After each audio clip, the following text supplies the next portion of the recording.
यानी सबकी आयु निश्चित है। कब समय आ जाए, कब बुलावा आ जाए, किसी को नहीं पता। पता है क्या किसी को?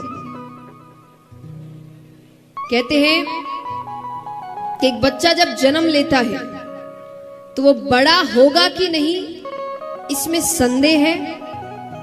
संदेह माने डाउट, कि पता नहीं, हो भी सकता है, नहीं भी हो सकता है, कुछ पता नहीं है, तो संदेह है। चलो बड़ा हो भी गया तो पढ़ाई करेगा कि नहीं करेगा, इसमें संदेह है। कहो जोर से, है। उसकी शादी होगी कि नहीं होगी, इसमें संदेह है। उसके बच्चे होंगे कि नहीं होंगे, इसमें संदेह है। वो मरेगा कि नहीं मरेगा, इसमें संदेह है। इसमें कोई संदेह नहीं है। अगर जन्म लिया है तो मरेगा, ये दुनिया का सबसे बड़ा सच है। व्यक्ति यही भूल जाता है, उसको लगता है कि अभी कुछ नहीं। वो इतनी लंबी लंबी प्लानिंग करके बैठा है, इतने में ये, इतने में वो, उतने में वो, कल का पता नहीं है उसको। कल छोड़िए, अगले पल का पता नहीं है क्या होगा। और हम पूरे जीवन भर की प्लानिंग करके रखते हैं। क्यों? क्योंकि हम भूल जाते हैं कि अंत समय कभी भी आ सकता है। एक व्यक्ति, एक बहुत ही अच्छी कहानी सुनाती हूँ आपको। एक सेठ जी थे, उनका बिल्कुल भगवान में मन ही नहीं लगता था। भगवान में मन नहीं लगता, किसी से रिश्ता अच्छे से नहीं रहता, सबसे झगड़ता रहता, खाली मेरा मेरा मेरा मेरा मेरा, दिन भर यही चलता उसके दिमाग में। तो उसके गांव में एक बार एक महात्मा जी आते हैं, गुरु आते हैं, संत आते हैं, ऋषि आते हैं। तो वो उनके पास जाता है, क्योंकि कई लोग इसकी शिकायत उससे कर चुके हैं कि तुम ऐसे हो, तुमसे। तो वो जाता है, तो उसने गुरु जी को बताया कि ऐसी ऐसी बात है, मेरा किसी से ज्यादा समय तक अच्छा व्यवहार चलता नहीं, सबसे झगड़े होते हैं, परिवार में भी झगड़ा है। अब गुरु जी को लगा इसने ये प्रश्न पता नहीं कितनों से किया होगा, और कुछ दिन तो उनकी बात मानता, और फिर वही अपना, वही घोड़ा, वही मैदान। तो उन्होंने सोचा कि इसको बातों से ज्यादा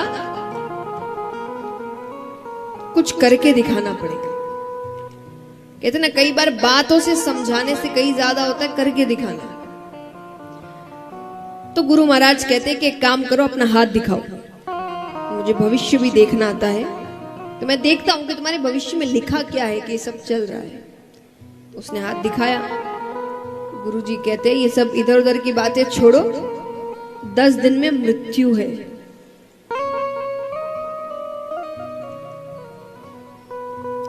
उसके तुम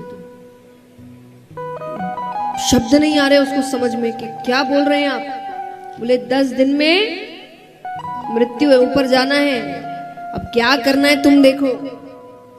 वो तो गया, 1 2 3 4 5 6 7 8 9 10 11 12 13 14 15 दिन निकल गए, कुछ नहीं हुआ। 15 दिन बाद वो आया, वो कहे आपने तो कहा था 10 दिन में मृत्यु है, 15 दिन हो गए मुझे कुछ भी नहीं हुआ। गुरुजी ने कहा तुमने 15 दिन में क्या किया? बोले पूछिए मत, मैं तो ऐसा भगवान में लगा हूं, मैंने बहुत नाम जप किया, बहुत दान किया, जिससे झगड़ा किया था वो सबसे माफी मांग ली, सारे रिश्ते सुधार लिए। बोले क्यों? अरे बोले जाने से पहले ये सब थोड़ी, कोई जाने से पहले तो सबसे अच्छा ही करके जाऊंगा, जब जाना ही है, अंत समय आ गया है तो क्या फायदा ये झगड़े ऊपर लेकर जाने का। मैंने बहुत दान किया, आधे से ज्यादा जायदाद दान कर दी अपनी, खूब भगवान का नाम जप किया, मेरा तो पूरा मन भगवान में ही लगा था। गुरु जी कहते हैं तुमने मुझसे पहले दिन आके यही पूछा था ना कि मेरे एकाग्रता का राज क्या है, अच्छे स्वभाव का राज क्या है, भगवान में मन लगने का राज क्या है। यही राज है। मैं अपनी मृत्यु को याद रखता हूं, मुझे पता है कि कभी भी वो आ सकती है, अगले पल भी आ सकती है, तो मैं कोई भी अच्छी चीज भविष्य के लिए छोड़ के नहीं रखा कि बुढ़ापे में करेंगे। अभी पहले अपना अपना अपना कर ले, बाद में तो करने। वो बाद आएगा कि नहीं आएगा किसको पता। हम भी तो यही करते हैं। हमारा क्यों दिन भर किसी और से झगड़ा हो रहा है, हम किसी का सहयोग नहीं कर रहे, सिर्फ अपना अपना देख रहे, क्योंकि हम सोचते बुढ़ापे में करेंगे। कई लोग कहते हैं ना कि ये कोई उम्र है क्या कथा सुनने की, जब उम्र आएगी तब सुनेंगे। ये उम्र है क्या भगवान का कीर्तन करने की, जब उम्र आएगी तो उम्र आएगी, पता है तुमको? ये तो पता नहीं। क्या पता उम्र नहीं आई तो? तब ऊपर जाएंगे, भगवान कहेंगे क्या किया? हम कहेंगे आपने करने ही नहीं दिया। हमने तो बुढ़ापे के लिए सोच के रखा था कि बुढ़ापे में सब करेंगे, बुढ़ापा आया ही नहीं। तो इसलिए जिंदगी के जो अच्छे कार्य हैं, महत्वपूर्ण कार्य हैं, उनको भविष्य पे मत छोड़िए। वो अभी के कार्य है। अपना जीवन जरूर जिए, पर सहयोग करना, भगवान का नाम जप करना, इसको भविष्य पे मत छोड़िए। एक बात हमेशा याद रखिए, भगवान को जब आप फूल चढ़ाते हैं पूजा के लिए, तो कैसे फूल चढ़ाते हैं बताइए? ताजा या 1-2 दिन पुराना? जोर से कहिए, पक्का, झूठ तो नहीं? तो फिर खुद को क्यों इतना पुराना होने के बाद देंगे भगवान को? हम भी जब भगवान की भक्ति करें तभी ना, जब ताजे हैं, जब स्वस्थ हैं, जब हर चीज अच्छे से चल रही है, दिमाग चल रहा है, शरीर चल रहा है, मन चल रहा है। जब आधी से ज्यादा चीजें चल नहीं रही होगी तब भगवान के पास जाएंगे। भगवान कहेंगे अब क्या कर रहे हैं, हालत तो है नहीं कुछ करने की, अब आराम कर ले, रहने दे। इसीलिए जब फूल भगवान को ताजे चढ़ाए जाते तो हम ताजे क्यों नहीं? हम इतने पुराने होने के बाद भगवान के पास क्यों जाते?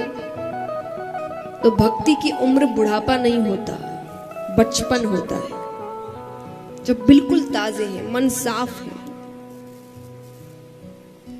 तो यहां पर सूत जी भी यही समझा रहे हैं, श्रीमद् भागवतम शास्त्रम, ये कथा जीव का कल्याण करती है। इसकी बातें, इसकी लीलाएं, इसका सार, इसकी सीख जीवन में वो हर चीज सिखाती है जिससे व्यक्ति जीवन की बड़ी से बड़ी लड़ाई लड़ सकता है, उसका कल्याण हो सकता है। अब यहां पर शौनकादि ऋषि पूछते हैं कि प्रभु हमें ये बताइए कि ये जो कथा है ये सबसे पहले किसने किससे कही? सूत जी कहते सबसे पहले ये कथा सनकादि ऋषियों ने नारद जी से कही। सनकादि ऋषि कौन है? ब्रह्मा जी के 4 पुत्र हैं, सनक, सनंदन, सनत कुमार, सनातन। इनको एक साथ कहते सनकादि ऋषि। कैसे सुनाई? एक बार नारद जी, जिन्होंने पृथ्वी की बहुत प्रशंसा सुन रखी थी, पृथ्वी पर आते हैं, वृंदावन तक पहुंचते हैं, उससे थोड़ा आगे बढ़ते हैं, ऋषिकेश, हरिद्वार, वहां पर सनकादि ऋषियों से उनका मिलना होता है। नारद जी के चेहरे पर चिंता के भाव हैं।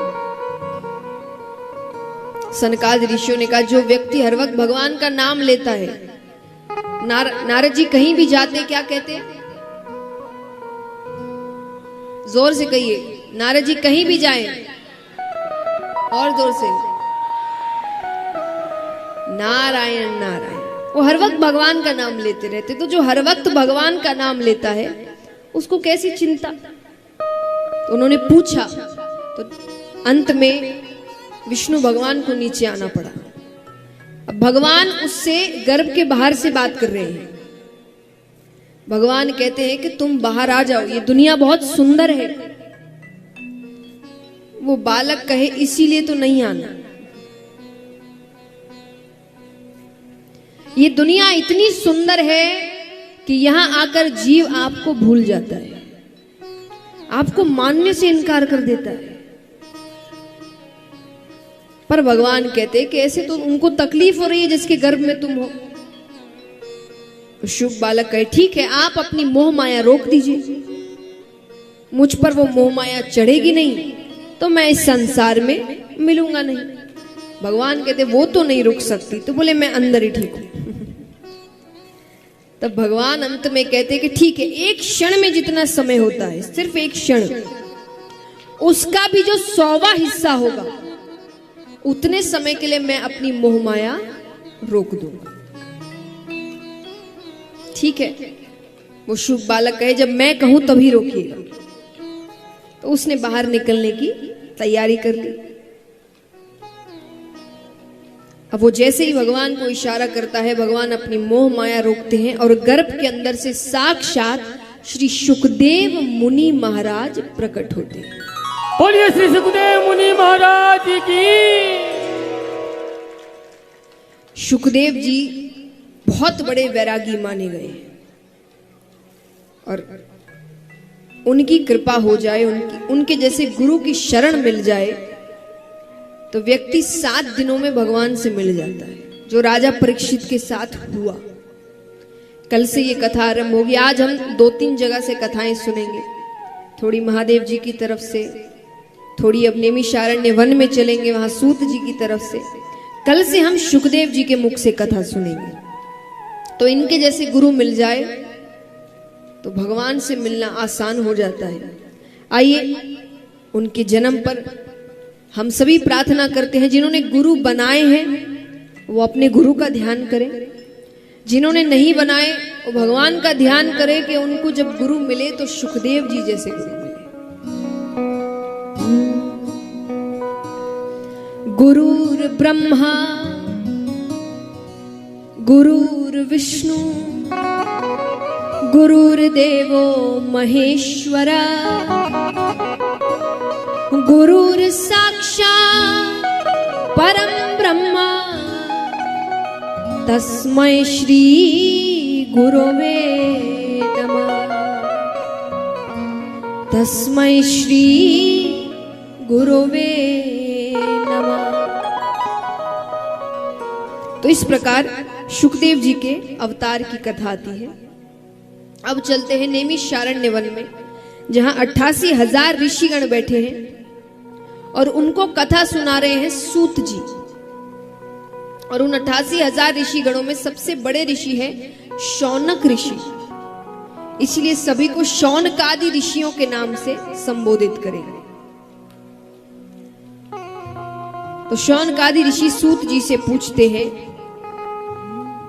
अज्ञान ध्वंत विद्वंशा कोटि सूर्य समाप्रभा सूताख्या ही कथा सारम मम कर्ण रसायनम। वो सूत जी से कहते हैं कि हम अज्ञानी हैं और आप में एक नहीं, दो नहीं, करोड़ों सूर्यों के समान ज्ञान रूपी प्रकाश है। आप बताइए कलयुग में जीव का कल्याण कैसे होगा? क्योंकि कलयुग में जीव कई प्रकार के दुखों से ग्रसित है, रोगों से पीड़ित है। छोटे छोटे बच्चों को बड़े बड़े रोग हैं और धीरे धीरे ये चीजें बढ़ती जा रही है, रोग बढ़ते जा रहे हैं। हम देख ही रहे हैं, ये जो महामारी आई है 2-3 साल हो गए, कुछ ना कुछ लगा ही रहता है हर कुछ महीने में। थोड़ा ठीक होता नहीं है कि फिर कोई आ जाता है, थोड़ा ठीक होता नहीं कि फिर। तो ये सब क्या है कि धीरे धीरे रोग बढ़ते जा रहे हैं, व्यक्ति और रोगी होता जा रहा है। तो भगवान को कब याद करे? जब उसे अपने ही दुखों से, अपने रोगों से ही फुर्सत नहीं मिलेगी, वो खुद ही इतना दुखी दिन भर रहेगा। तो वो पूछ रहे कि ऐसे में उसका कल्याण कैसे होगा? तो सूत जी कहते हैं, काल व्याल मुख ग्रास त्रास निर्नाश हेतवे श्रीमद् भागवतम शास्त्रम कलोकिरेण भाषितम। काल व्याल मुख ग्रास। काल एक सर्प की तरह है। किसकी तरह? सांप की तरह।